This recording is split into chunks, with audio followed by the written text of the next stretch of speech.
Oh, I love that. Well, that's the thing that a lot of people don't understand. It's actually one of the issues I had with the first episode we shot of this podcast because I was trying to explain that like it's Mm. it's painful to think about people who don't have the resources because I think about Yeah. the amount of money, time, and effort that we've spent on my son, and I'm like, man, if you were not dedicated, maybe you don't have faith, you don't have this belief that there is a greater cause to this, and also, if you are Christian, it's God doesn't make mistakes. Like Yeah.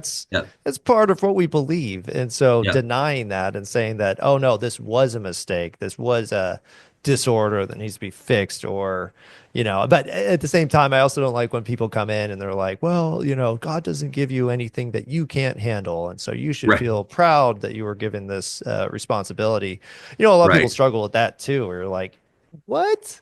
Yeah. Like, this is Totally. you know but it's I think if you go back to that, like God doesn't make mistakes, then it's like, no, okay, well then that is this is a lesson I'm gonna learn, or it's a lesson that I get to learn, and that Yep. my child gets to provide to so many more people who could now have a better understanding. And that's something that I try to push. It's a hard message where it's like, these children are gifts, like they are divergent from what we think is typical. And so if we can Yep. understand this, how much greater could that be for everybody? And so I think that's a really good faith-based way to look at that, is that this is a gift for everyone. And Yeah.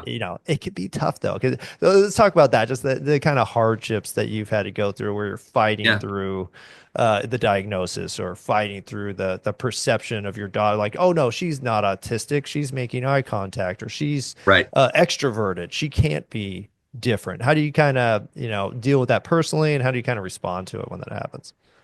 Yeah.